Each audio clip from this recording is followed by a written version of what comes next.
Good morning बच्चों। मैं हूं आपका इतिहास का प्रवक्ता पवन और मेरे संग आप पढ़ रहे हैं अपनी इतिहास की पुस्तक जिसका नाम है विश्व इतिहास के कुछ विषय। अरे भाई मैंने कुछ आवाज सुनी है, क्या आपने सुनी? अरे सुनो तो सही। अरे बिल्कुल यही आवाज। अरे आपने मुझे सब्सक्राइब किया है उसके लिए धन्यवाद, और आप मुझे लाइक करते रहते हैं उसके लिए भी आपका धन्यवाद। आपका अध्याय दूसरा कब से शुरू हो चुका है और आपकी पांचवी वीडियो में आपको भेजने वाला पांचवा पार्ट आज हम पढ़ने वाले हैं। विषय क्या रहेंगे उसकी बाद में चर्चा करेंगे, लेकिन चौथा पार्ट जो मैंने आपको भेजा था, क्या आपने उसको ध्यान से सुना? भाई मुझे तो उसका जो है थोड़ा सा रहता है सस्पेंस, तो मैं चाहता हूं कि मेरा सस्पेंस जो है वो क्लियर हो और आपको भी लगे कि क्या मैंने सचमुच बड़े ध्यान से उसको सुना था। तो उसके लिए मैंने 10 प्रश्न जो है उसी पार्ट से लेकर आया हूं। देखता हूं कितने बच्चे जो है वो 10 में से 10 नंबर हासिल करते हैं। तैयार हो जाए, शुरू करें ना? ओके ओके ओके, चलिए पहला प्रश्न। मेसोपोटामिया में शहरी जीवन की शुरुआत ईसापुरम में हुई थी। डैश ईसापुरम में। यस, याद कीजिए, बिल्कुल सही, बहुतों ने सही दे दिया। यस, सही उत्तर है 3000 ईसा पूर्व। दूसरा क्वेश्चन, बेबीलोन के शासक डैश ने नगर योजना के निर्देश जारी कीजिए। याद कीजिए, नगर योजना के किसने किए थे, जारी किए थे? सही उत्तर है हामुराबी। तीसरा क्वेश्चन देखिए, ये क्वेश्चन कईयों ने गलत दिया है। तीसरा है मेसोपोटामिया का समाज डैश वर्गों में विभाजित था। कितने वर्गों में विभाजित था भाई? सही उत्तर 3, बिल्कुल ठीक है। राजा और धनी व्यापारी, ये भाई कौन से वर्ग में आते? डैश वर्ग में आते थे। बिल्कुल सभी ने सही जवाब दिया। क्या नाम है? कुलीन। यस। उसके बाद 260 कमरों का महल, याद कीजिए, डैश शहर में बनाया गया था। शहर का नाम आपने बताना है और सही उत्तर क्या है? मारी, याद रखना है। मेसोपोटामिया के समाज में डैश परिवार का प्रचलन था। बताएंगे किस तरह के परिवार थे, किस तरह के परिवार? नाम मैंने बताया था। यस, न्यूक्लियर मतलब एकल परिवार। सातवां था स्त्रियों को डैश लेने और डैश करने का अधिकार था। बिल्कुल याद कीजिए इस लाइन को, स्त्रियों को डैश लेने और डैश करने का अधिकार था। बिल्कुल सही बोला, पहला बिल्कुल सही बोल दिया। तलाक लेने और पुनर्विवाह करने का अधिकार था। बिल्कुल सही। देखिए आपके खाते में 7 में से कईयों के 7 चले गए हैं। Very good. अरे कईयों के कम हो गए, कोई बात नहीं। 8वां प्रश्न, जिन्हें समाज में खरीदा और बेचा जाता था उन्हें क्या कहा जाता था? यस, इजी है, बिल्कुल दास। अरे बिल्कुल सही बोला। जो दास भागते हुए पकड़े जाते थे उन्हें डैश दिया जाता था। क्या दिया जाता भाई? अरे अरे अरे, पानी का गिलास दिया जाता था। गलत बोल रहे भाई। अरे ठीक है, उन्हें मृत्यु दंड दिया जाता था। बिल्कुल सही बोला आपने, मुझे जरा कम सुनाई देता है। अंतिम क्वेश्चन भाई, गिलगैमेश का महाकाव्य डैश पट्टिकाओं पर लिखा गया था। कितनी पट्टिकाएं थी? Yes yes yes yes yes. अरे दर्जन, बिल्कुल सही बोला, 12, है ना? तो चलिए जी, आज का विषय देखिए, जिन्होंने 10 के 10 लिए उनको भी बहुत अच्छा, जिनके 1-2 नंबर कम आए उनको भी अच्छे, और जिन्हों की 2 या 3 नंबर आए भाई कम से कम कोशिश तो की आप लोगों ने। आगे आपके नंबर डेफिनेटली बढ़ेंगे। देखिए अब करते हैं, आज हम क्या पढ़ेंगे। पहला विषय रहेगा मेसोपोटामिया के मंदिर। भाई मंदिर इंपॉर्टेंट थे उनके लाइफ में, लेकिन ये मंदिरों में होता क्या क्या था उसके बारे में जानेंगे। लेखन कला के बारे में, राइटिंग के बारे में, बड़ा इंपॉर्टेंट क्वेश्चन है। और उनके विश्व को क्या देन है, तो जल्दी से फटाफट हम कर लेते हैं। पहले लेते हैं मेसोपोटामिया के मंदिर। मेसोपोटामिया के मंदिरों ने यहाँ के इतिहास में एक महत्वपूर्ण भूमिका जो है वो अदा की है, क्योंकि देवी देवताओं की स्मृति में इन्होंने बड़े बड़े मंदिर बनाए थे, भव्य मंदिर, जिन्हें क्या कहा जाता था? यस, ये भी प्रश्न है आपके लिए, क्या कहा जाता था? जुगुरत। बिल्कुल, जुगुरात या जुगुरत उनको कहा जाता था। तो इनमें से प्रमुख जो मंदिर थे, याद रहा आपको? नन्ना जो चंद्रदेव को था, कहाँ था भाई, बता देंगे प्लीज? यस बिल्कुल, आपने उर का जो है वो नन्ना देवी का, सॉरी नन्ना जो है वो प्रमुख देवता थे। फिर इन्ना, याद आ गया होगा, इन्ना उरुक, है ना, याद आ गया आपको? ठीक है, जो प्रेम तथा युद्ध की देवी थी। अनु जो सूर्य देव थे, और एन की जो वायु और जल देवता थे। याद रखना कौन कौन देवता किस किस तरह से जो है वो उनके साथ इंटरलिंक हुए थे प्राकृतिक चीजों के साथ। तो इनके लिए मंदिर बनाए थे। इसके अतिरिक्त क्या होता है, नगर का अपना एक देवी देवता भी होता था जो अपने नगर की रक्षा के लिए सदैव तैयार रहते। तो इस प्रकार से ये मेसोपोटामिया का, ये आपने पढ़ लिया। लेकिन अब पढ़ेंगे कि मेसोपोटामिया के मंदिरों में और क्या क्या होता है। आरंभिक जो मंदिर है, ये बात कर लेते हैं कि आरंभिक जो मंदिर थे वो कैसे थे भाई? छोटे होते थे और कच्ची ईंटों से बने हुए थे, जो सुमेरियन सभ्यता में या प्राचीन सभ्यता की बात करें, इनका महत्व अभी बहुत कम था। और जैसे जैसे क्या हुआ कि मंदिरों का महत्व बढ़ता चला गया, वैसे वैसे ही क्या हुआ, जो मंदिर थे विशाल और भव्य होते गए। जैसे किसी की प्रमोशन होती जाती है ना, तो उसकी तनख्वाह बढ़ती जाती है, और क्या होता है, छोटे से पहले छोटा मकान होता है, बड़ा होता है, बड़ा होता है, बड़ा होता है। तो ठीक वैसे ही मंदिरों के साथ भी हुआ। तो बड़े हो गए भी मंदिर, भव्य हो गए, पैसा आने लगा। और मेसोपोटामिया के लोगों की यह धारणा थी कि देवता जो है पर्वतों में निवास करते हैं। जैसे हमारे भी कहते हैं भी कैलाश में जो है कौन रहते हैं, शिव जो है रहते हैं, पर्वतों में रहते हैं। तो इनकी भी एक धारणा थी।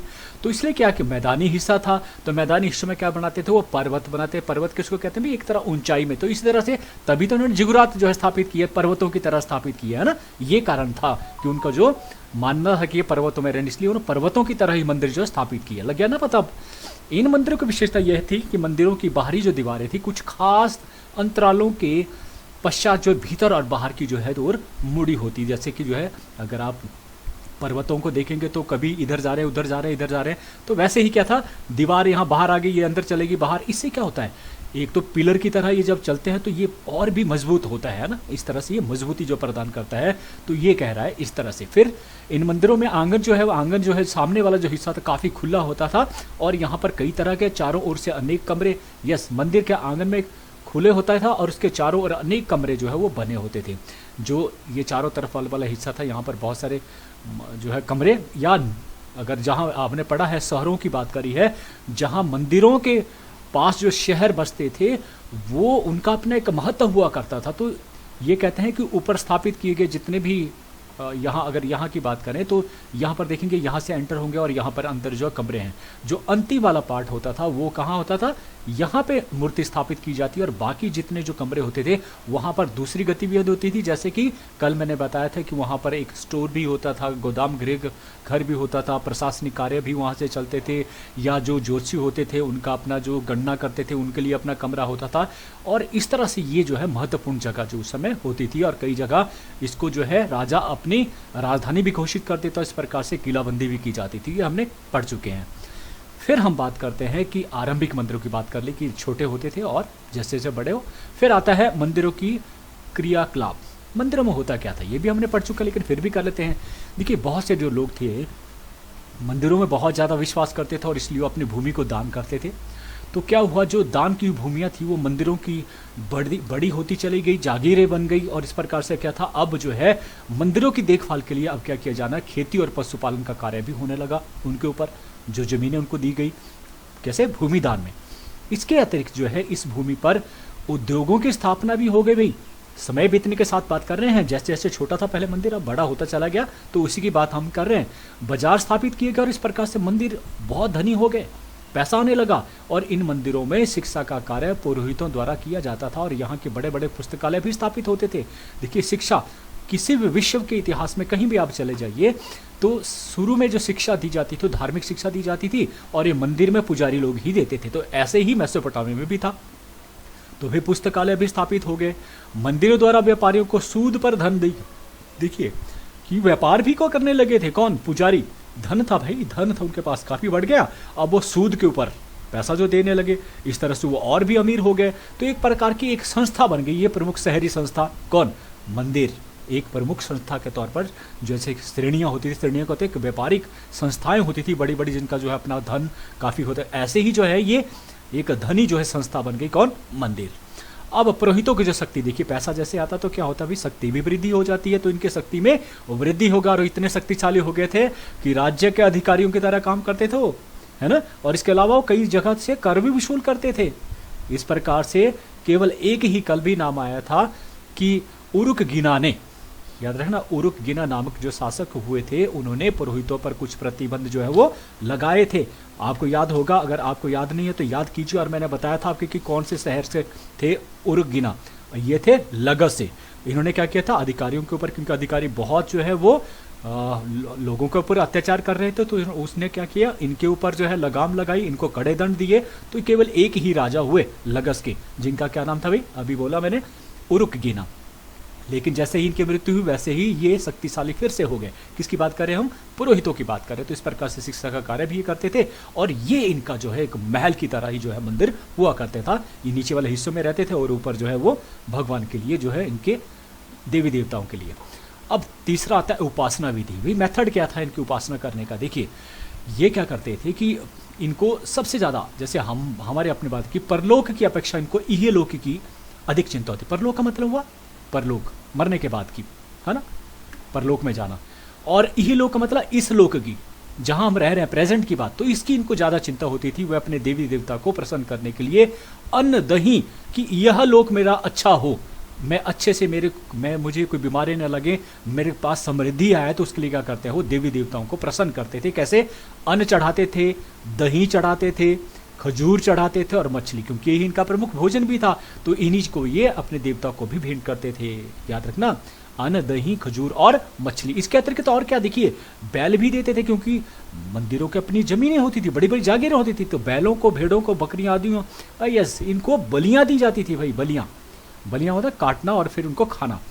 उस समय लोगों के कर्म कांड ना तो अधिक जटिल थे और ना ही अधिक खर्चीले थे। मतलब कोई इस तरह के यज्ञ जैसे हमारे उसमें सभ्यता मिलते हैं, बड़े बड़े यज्ञ होते थे, वैसे कर्म कांड नहीं थे, जटिल नहीं थे, ज़्यादा ना खर्चीले थे।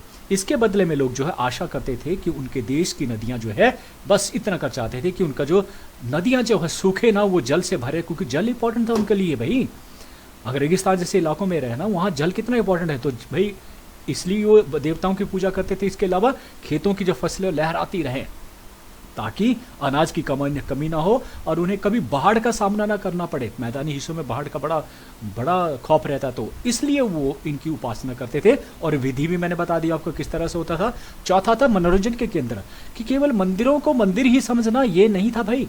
ऐसे हिमाचल में भी है कि मंदिरों को केवल ये समझे कि उपासना का केंद्र नहीं। भाई वहाँ मेले भी होते हैं ना, बिल्कुल होते हैं। मनोरंजन के कार्यक्रम भी होते हैं। तो भैया देखिए क्या होता है कि यहाँ पर स्थानीय जो गायक थे, वो कलाकार जो है वो आते थे और अब उनका मनोरंजन करते थे खास दिनों में।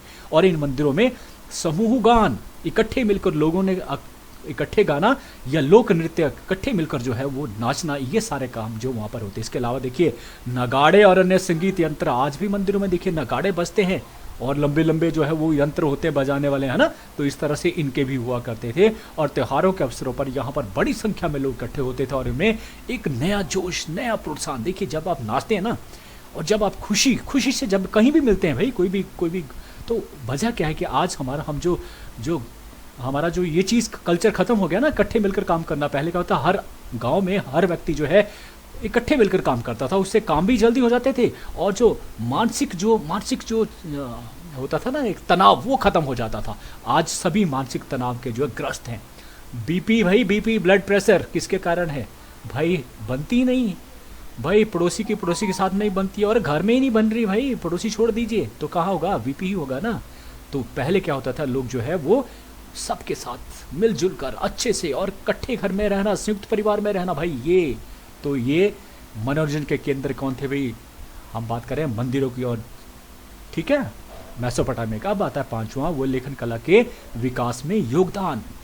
देखिए मंदिरों ने लेखन कला में कैसे भी, लेखन कला के जो अध्ययन और अभ्यास है उसके लिए मंदिरों में पाठशालाएं ली जाती, इसके बारे में हम पढ़ गए। तो विद्यार्थी क्या करते हैं, सर्वप्रथम जो भाषा का कैसे विकास हुआ, देखिए सर्वप्रथम उनको संकेतों की नकल करना पड़ी। संकेत हर तरह के, देखिए भाषा कहाँ से शुरू हुई? सांकेतिक भाषा का सबसे पहले शुरू हुई थी, संकेत दिए गए। उसका व्याकरण कैसे बना? संकेतों से। इस संकेत का ये मतलब है इसका। फिर धीरे धीरे जो संकेत थे वो एक शब्द का रूप उन्होंने धारण किया। बड़ा लंबा प्रोसेस था और इस तरह से फिर एक भाषा बनी, लिपि बनी। और कहते हैं कि ये समाज में इस वर्ग की काफ़ी प्रतिष्ठा थी, जो मंदिरों में जाके सीखते थे इस लिपि को। उसके बाद वो जो वर्ग निकलता था जो पढ़ा लिखा, उसको बड़ा प्रतिष्ठा थी समाज में, बड़ा, क्योंकि भाई उन्होंने वो कोई एक डिफ़िकल्ट चीज़ को जो है गहन किया, उसको पढ़ा समझा और अब वो एक लिपिक हो गए हैं। तो ये समाज में बहुत उनका जो स्थान रखा जाता। तो इस प्रकार से हमने इस पट्टिकाओं के बारे में पढ़ लिया है। गिल्ली मिट्टी होती थी, गिल्ली मिट्टी के ऊपर जो है, ये आगे हम पढ़ेंगे शायद, इसको अभी छोड़ देते हैं। अब आते हैं लेखन कला, क्योंकि यही बात हम कर रहे हैं भाई। लेखन कला इंपॉर्टेंट क्वेश्चन आता है आपको। मेसोपोटामिया में सर्वप्रथम जो लिपि का जो विकास था वो सुमेरों के समय, सुमेर सभ्यता में। सुमेर सभ्यता क्या होगी? दक्षिण वाला जो हिस्सा है उसे सुमेर कहा जाता था, सुमेरिया कहा जाता था। और उसमें ही भाषा का प्रचार, उसमें भी तो वही जो मेसोपोटामिया की सभ्यता का एक पार्ट भी है, तो इसको मेसोपोटामिया भी कहा जाता है। तो 3200 ईसा पूर्व के आसपास जो है इस लिपि का विकास हुआ सुमेर भाषा में, ठीक है। और आगे प्रचलन जो है, प्रचलन जो इस भाषा का हुआ वो हुआ 2600 ईसा पूर्व में। मतलब प्रचलन का मतलब भाषा चलने में आई। विकास का मतलब है कि अभी उसके भाई शब्द नहीं आए थे, अभी उसकी लिपि बनने के लिए जो है बन रही थी। तो ये लंबा प्रोसेस था, 3200 से लेकर 2600 का जो समय था, इतने 100 वर्षों में ये लिपि जो है बनाई गई और उसके बाद 2600 में ये प्रचलन इसका हुआ, लोग जो है इसके बोलना शुरू किया। और 1850 ईस्वी में जाके, ईसा पूर्व में जाके, ईस्वी नहीं ईसा पूर्व में जाके लिपि के अक्षरों को पहचाना भी गया। जब वो खुदाई की गई इसकी तो उसको पढ़ा भी जा सका। देखिए हमारी सभ्यता की अभी तक जो है पहचान ही नहीं हुई है, पढ़ा नहीं जा सका है। तो सोचिए इनको पढ़ा जा सके, इसलिए जो इसका ज्ञान बहुत अधिक है इस सभ्यता के बारे में। इसे बाएं से दाएं की ओर लिखा जाता है और हमारी जो थी वो दाएं से बाएं फिर बाएं से दाएं की तरफ लिखा जाता था। तो इसके विकास में मेसोपोटामिया के मंदिरों ने उल्लेखनीय भूमिका निभाई और समय बीतने के साथ साथ मंदिरों का जो प्रभाव था वो बढ़ता चला गया। हमने पढ़ लिया और क्या हुआ, मंदिरों का प्रभाव बढ़ा, आय में वृद्धि हुई। और इसलिए भाई पुरोहितों का भी उस आय व्यय का हिसाब रखने के लिए क्या जरूरत थी, लेखन कला की जरूरत थी। इसलिए उन्होंने इस लेखन कला के विकास में बहुत दिन रात एक मेहनत कर दी। भाई जैसे मैं उदाहरण दूं, आजकल कौन सी बीमारी चली है, कोविड-19। भाई इस कोविड-19 ने दुनिया भर में बिल्कुल तहलका मचाया। इसलिए दुनिया भर के जो वैज्ञानिक है वो अब जरूरत हुई किस चीज़ की, भाई इसका इलाज निकाला जाए, ढूंढा जाए, ढूंढ रहे हैं, आ रहा है, इंजेक्शंस लग रहे हैं, है ना, हो रहा है ना। तो ऐसे ही इनको आवश्यकता पड़ी, भाई इतनी बड़ी आय होगी या मंदिरों के पास, तो भाई उस आय व्यय का हिसाब रखने के लिए कोई जरूरत होगी ना, कुछ लिपि की, लिखने की। तो इसलिए भी जो है मंदिरों में लिपि का। और पहले क्या हुआ भाई, देखिए जो प्रारंभ था, जैसे हमारे मेसोपोटामिया की सभ्यता थी उसमें भी चित्रलिपि का विकास हुआ था। चित्रलिपि मतलब चित्र बना के ऐसे चित्र बने होते थे, है ना। तो इस प्रकार के जिसे कहते हैं पिक्टोग्राफिक स्क्रिप्ट। तो ये जो स्क्रिप्ट थी पिक्टोग्राफिक, ये चित्रलिपि कहा जाता थी हिंदी में। तो इसका उदय हुआ सर्वप्रथम। फिर लिपि जो थी ये बहुत ही कठिन थी, इसे मिट्टी की पट्टिकाओं के ऊपर लिखा जाता था जिसे टेबल ऑफ क्ले कहा जाता था। अगर आप देखेंगे ये गिलगामेश का महाकाव्य का एक जो है वो पार्ट है। इस तरह के 12 आपको पट्टिकाएं मिलती हैं ना, 12 पट्टिकाओं के ऊपर लिखा गया था। भाई कीलाकार तरीके से, कीलाकार मतलब खोद के लिखा जाना, उसके कहते हैं कीलाकार, है ना, खोद के लिखा जाएगा। तो भाई ये जो कीलाकार जो चिन्ह है ना, ये सरकंडे का पेड़ होता है, इसका कांटा होता तो उससे ये खोद कर लिखा जाता था, जिसे क्या कहा जाता भाई, क्यूनिफॉर्म कहा जाता था। 1 नंबर का प्रश्न पूछा जाता, क्यूनिफॉर्म उसे कहा जाता था। और लिखने के पश्चात उन्हें धूप में सुखाकर आग में पका लिया जाता था। याद रखना, जब मिट्टी, पहले कच्ची मिट्टी होगी, थोड़ा उसके ऊपर लिखा जाएगा, फिर उसके बाद उसे सुखाया जाएगा, फिर उसे कुम्हार की तरह जो है वो आग में डालकर उसको पकेरा जाएगा और इस प्रकार से एक पट्टिका तैयार होगी। और इसको अब लंबे समय तक जो रखा जा सकता था। अब क्या कहा जाए कि मेसोपोटामिया के सबसे जो पुरानी ज्ञात भाषा है वो सुमेरियन है, जिसकी बात बार बार हम कर रहे हैं। और 2400 ईसा पूर्व में जो अकदी भाषा जो है वो नई भाषा का ईजाद हुआ।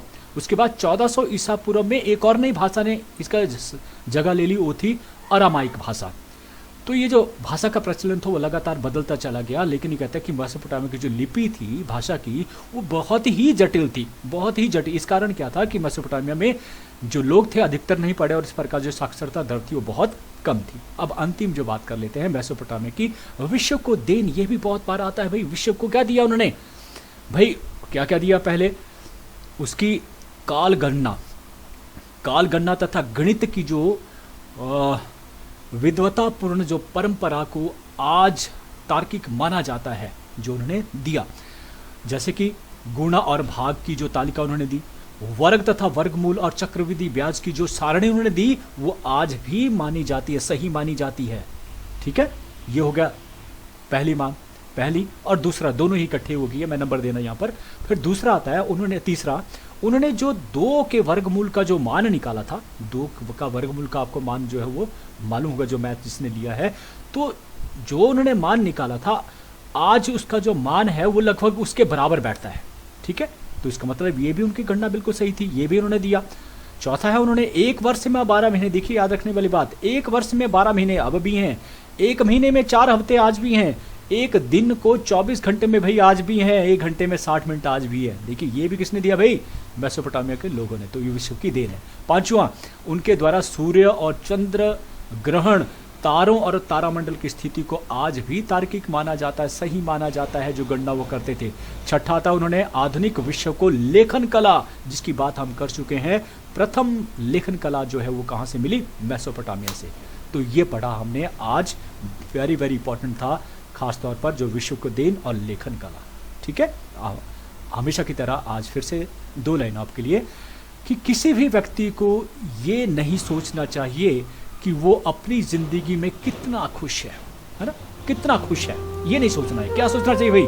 बल्कि ये सोचना चाहिए कि उसकी वजह से कितने लोग खुश हैं। और याद रखना, तुम्हारी वजह किसी का खुशी का कारण बन गई ना, तो उसने समझ लिया कि आपने कुछ तो स्वर्ग सा बना लिया है, कुछ स्वर्ग सा क्रिएट किया है, और यही आपकी अचीवमेंट होगी। तो मैं ज़्यादा नहीं कहूँगा, आपने मुझे आज भी बड़े ध्यान से सुना, उसके लिए आपका बहुत बहुत धन्यवाद। Thank you. आप स्वस्थ रहें और खुश रहें।